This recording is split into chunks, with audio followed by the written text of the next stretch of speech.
నమస్తే, నేను అంకిత. లావణ్య రాజ్ తరుణ్కి పెళ్ళైందని, వాళ్ళు కాపురం చేయడం కూడా ఇండస్ట్రీలో కొంతమంది హీరోలకి తెలుసని, అయితే ఒకవేళ రాజ్ తరుణ్ కానీ అరెస్ట్ అయ్యి కోర్టు వరకు వెళ్తే ఆ హీరోలు కూడా కోర్టుకు వచ్చి సాక్ష్యం చెప్పాలని అంటున్నారు. అసలు ఆ హీరోలు ఎవరు, ఇది ఎంతవరకు నిజం అన్న విషయాన్ని డిస్కస్ చేయడానికి నాతో పాటు senior analyst Jagadeev sir here with us. ఆయన అడిగి మరిన్ని విషయాలు తెలుసుకుందాం. Hi sir. హలో అండి. సార్, ఇప్పుడు చూస్తే లావణ్య రాజ్ తరుణ్ పెళ్ళి చేసేసుకున్నాం. లావణ్య అయితే ఒక లైవ్లోనే స్టేట్మెంట్ ఇచ్చేసింది అనమాట. రాజ్ తరుణ్ నేను పెళ్ళి చేసుకున్నాము, కాపురం కూడా చేసాము, సో ఒక ఇద్దరు హీరోలకైతే బాగా తెలుసు మేము పెళ్ళి చేసుకున్న విషయం అన్నీ అంటుంది.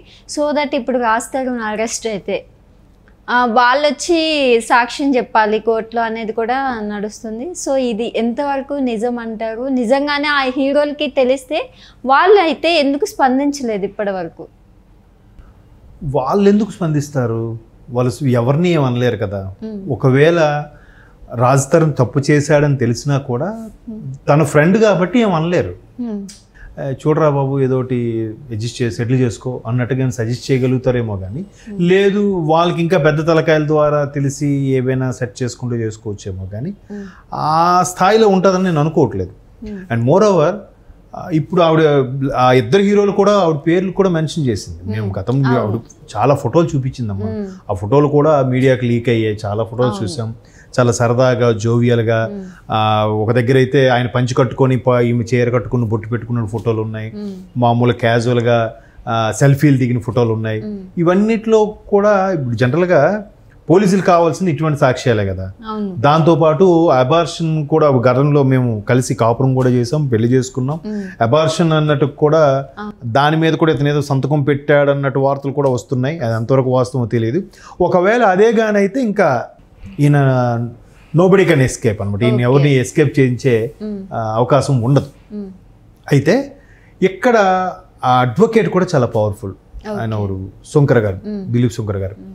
ఆయన ఎంత పవర్ఫుల్లో మనం చాలా సందర్భాల్లో చూసాం. ఇంతకుముందు ఒక రాజకీయ పార్టీలకు సంబంధించి ఎవరు తప్పుగా మాట్లాడినా వెంటనే వాళ్ళ మీద కౌంటర్ ఇవ్వడం, ప్రతి ఒక్కరి గురించి కూడా వాళ్ళ పుట్టుపూర్వతల గురించి మాట్లాడడం.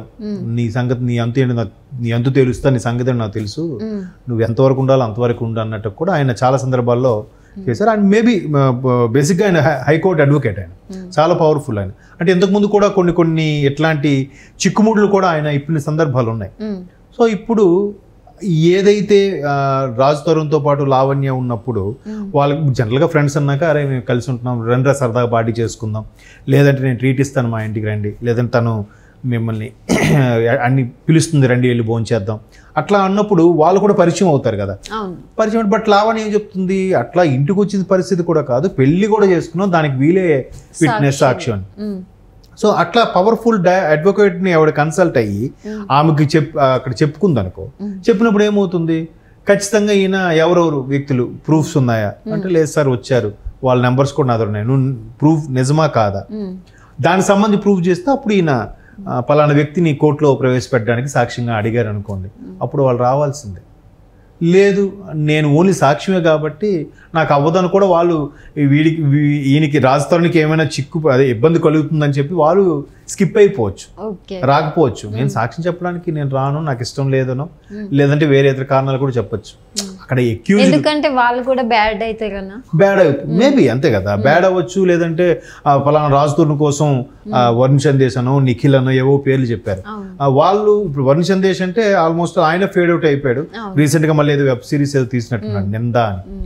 బట్ నిఖిల్ మంచి నేషనల్ లెవెల్ హీరో అయిపోయాడు కార్తికేయ 2తో. అటువంటి వాళ్ళు ఏం చేస్తారంటే ఇప్పుడు మళ్ళీ ఇలాంటి చిన్న చిన్న విషయాలు ఎదుర్కొంటే వాళ్ళకి ఇబ్బంది కదా. జనరల్గా ఆ సాక్ష్యం చెప్పడానికి వచ్చినా కూడా సోషల్ మీడియాల కథనాలు ఎలా అయిపోయాయి అంటే ఎవరికి ఊహించింది ఎవరి మైండ్లో తట్టింది వాళ్ళు రాసేస్తున్నారు. అది నిజమా కాదా, వాడు నిజంగా ఆ లీడ్ వచ్చిందా, లీడ్ ఉందా లేదు. ఇప్పుడు అబార్షన్ సంగతే ఇది ఊహాగానాలా లేదు నిజంగా పోలీసులకు ఇచ్చారా అనేది తెలియదు ఎవరికి. లావణ్య గారు చెప్పాలి. ఆవిడ ఎవరికి ఇంటర్వ్యూ ఇచ్చిన సందర్భాలు నేనైతే చూడలేదు. మరి లేదు ఆవిడకి నేను అదర్ ప్రూఫ్ ఉందని చెప్పి ప్రెస్ మీట్ పెట్టి ఏమైనా చెప్పిందా, లేదు. ఇవన్నీ ఊహాగానాలా లేదా నిజంగా ఉందా అనే పరిస్థితికి వచ్చేసింది. అండ్ మోర్ ఓవర్ సోషల్ మీడియాలో ఏదైనా ఇన్సిడెంట్ వస్తే మీరు అబ్జర్వ్ చేయండి, ఫ్రెండ్స్ కూడా అరే ఇందాక సోషల్ మీడియాలో చూశాను నిజమేనా అని అడుగుతున్నాడు.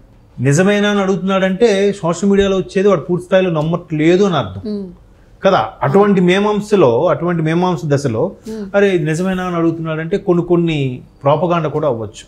సో అందువల్ల ఇప్పుడు ఆవిడకి దగ్గర ఆ అబార్షన్ ఉందా లేదా నిజంగా ఉందా లేదు రాజ్ తరుణ్ గురించి కలిసినప్పుడు ఈ మిగతా హీరోలు కూడా కలిశారని చెప్తున్నప్పుడు దానికి సంబంధించిన గ్రూప్ ఫోటో ఏదో ఉందనుకోండి, సో రికార్డ్ చూడండి మేమందరం కలిసి ఒక సెల్ఫీ దిగాం, ఇందులో ఆయన ఉన్నాడు కావాలంటే పిలిపించి మాట్లాడినంటే అప్పుడు మరి అవి హీరో తప్పించుకోవడానికి లేదు. ఆ సదరు XYZ హీరోలు ఎవరైతే ఉన్నారో వాళ్ళు ఖచ్చితంగా రావాల్సిందే. ఒకసారి 2 సార్లు నాకు బాగాలేదు, లేదంటే నాకేదో షూటింగ్ ఉంది విదేశాల్లో ఉన్నాను, లేదా నాకు ఒక ఎగ్జామ్ ఉంది రాలేను, లేదంటే నాకు ఒంట్లో బాగాలేదు రాలేని తప్పించుకోవచ్చు. మరి ఎక్కువసార్లు తప్పించుకోలేరుగా. తప్పించుకుంటే అప్పుడు ఏమవుతుంది, కోర్టుకి వీడిది కూడా భాగస్వామ్యం ఏదో ఉంది అని అనుమానించి అరెస్ట్ చేసి తీసుకురండి అని చెప్పి రేపొద్దున ఆర్డర్స్ పాస్ చేస్తుంది. సో కాబట్టి మ్యాక్సిమం వాళ్ళు రావడానికి సుముఖత వ్యక్తం చేయరు. బట్ నిజంగా శంకర్ గారు లాంటి ఫొటోస్ చూపించింది కదా సార్, వీళ్ళిద్దరు చూపించింది. వాళ్ళిద్దరు కూడా కలిసి ఫోటో చూపించారా? అవి కూడా చూపించారా? హీరోలతో ఉన్నవి అయితే ఖచ్చితంగా మరి పిలిపిస్తారు ఖచ్చితంగా. ఇటువైపు అడ్వకేట్ కూడా పవర్ఫుల్గా ఉంటారు కదా. ఎప్పుడైనా సరే అడ్వకేట్ ఎంత పవర్ఫుల్గా ఉంటే అటే కేసు అన్నట్టుగా ఉంది పరిస్థితి. ఎందుకంటే అడ్వకేట్ అనేవాడు గత ఇంచుమించు ఒక 10 ఏళ్ళ నుంచో లేదా 50 ఏళ్ళ నుంచో ఎక్కడెక్కడ ఏ కేసు సంబంధించి ఏ కోర్టు ఏ విధమైన తీర్పు ఇచ్చింది, దానికి ఉన్న అమెండ్మెంట్స్ ఏంటి, లేదా ఆ కోర్టులో తీర్పు ఇవ్వడానికి కారణం ఏంటి, ముద్దాయి తప్పించుకున్నాడా లేదా అమ్మాయి తప్పించుకుందా, ఇట్లాంటి చాలా కొన్ని వందల కేసులు నడుస్తూ ఉంటాయి. సో ఇవన్నీ ఒక ఇండియన్ పెనల్ కోడ్ బుక్ సంబంధించి బుక్స్ లాగా వస్తాయి పెద్ద మీరు అబ్జర్వ్ చేస్తే. ఆ ఇయర్లో జరిగిన మేజర్ ఇన్సిడెంట్ కేసులన్నీ కూడా అవన్నీ రిఫర్ చేస్తుంటారు. ఆ రిఫర్ చేయకుండా మైండ్లోనే ఉందనుకో ఏ సెక్షన్ ఏంటి, ఎవరు ఎక్కడ ఎలా తప్పించుకున్నారు, ఎవరిని ఎలా బుక్ చేయొచ్చు, ఎవరిని ఎలా తప్పించవచ్చు అని నందిని నంది చేసేంత కెపాసిటీ కానీ అడ్వకేట్గా ఉంటే కేసు ఈజీగా. శంకర్ అటువంటి వ్యక్తే కాబట్టి అమ్మాయికి ఫేవర్గానే జరిగే ఛాన్సెస్ ఉన్నాయి ఇంతవరకు. అంటే ఆయన అట్లాంటి పట్టుకుంటే ఎప్పుడు ఫెయిల్ అవ్వలేదంట ఆ దిలీప్ శంకర్ గారిది. కాబట్టి ఇప్పుడు అది కూడా విట్నెస్లు కూడా ఉన్నాయి కదా, మీరు అన్నట్టు ఫొటోస్ ఉన్నాయంటున్నారు. తర్వాత అబార్ సంబంధించిన డాక్టర్ రిపోర్ట్ ఏదో ఉందని అంటున్నారు. ఇంకెట్లా పోతారు, ఎక్కడ పోతారు మీరు? ఒకవేళ లేదు నేను మామూలుగా తను ఎట్లా అయిందో తెలీదు, నాకు ఊరికే ఫ్రెండ్గా తోడున్న మంది సైన్ చేయమంది అని అంటే మరి నువ్వు ఎందుకు సైన్ చేసావు? అప్పుడులో బాగా ఉన్నప్పుడు సైన్ చేశాను నేను, అది కాదు అలా కూడా చెప్పచ్చు. ఇప్పుడు చూస్తే లావణ్య ఆధారాలను కూడా చాలా స్ట్రాంగ్ గా చూపిస్తుంది కదా సార్. సో రాజ్ తరుణ్ కి కేసు పడే అవకాశం ఉందంటే ఖచ్చితంగా. ఒకవేళ తను బాబు నువ్వు ఒప్పుకుంటావు అంటే ఆ అమ్మాయి విత్డ్రా చేసుకుందంటే ఇద్దరు పెళ్లి చేసుకుంటారంటే ఓకే, లేదు ఒప్పుకోను అన్నాను అనుకోండి రిమాండ్లో పెడతారు, ఎంక్వైరీ చేస్తారు.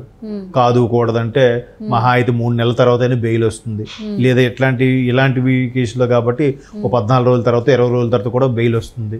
ఇంకా అది ముదిరి పాకాన పడిపోతుంది.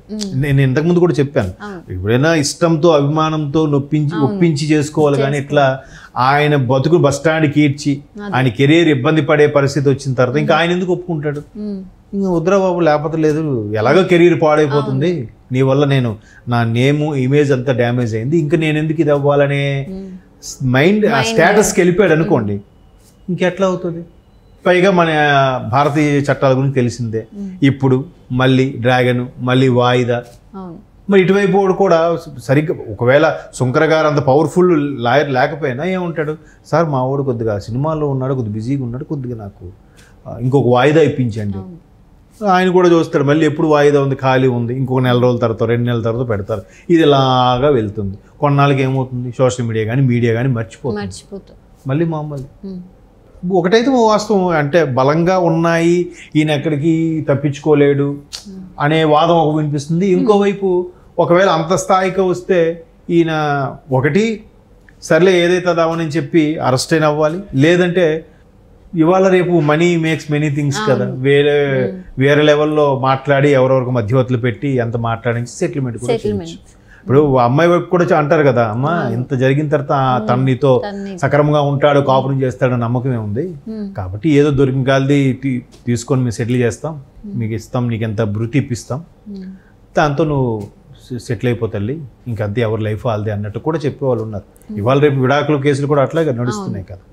సో ఇది ఏంటంటే అధికారికంగా ఎక్కడ లేదు కాబట్టి పెళ్ళి అయినట్టుగా ఏమి. సో ఇది కూడా ఒక రకంగా విడాకుల కేసు లాంటిదే. ఓకే. సో చూద్దాం మరి ఈవిడ అంత బలంగా అంటున్నారు కాబట్టి మరి రాజ్ తరుణ్ అతను ఎటువంటి పవర్ఫుల్ అడ్వకేట్తో వస్తాడో లేదంటే అతను ఇంకెన్ని లూప్ హోల్స్ వెతుక్కుంటాడో let us wait and see. Okay right, thank you sir.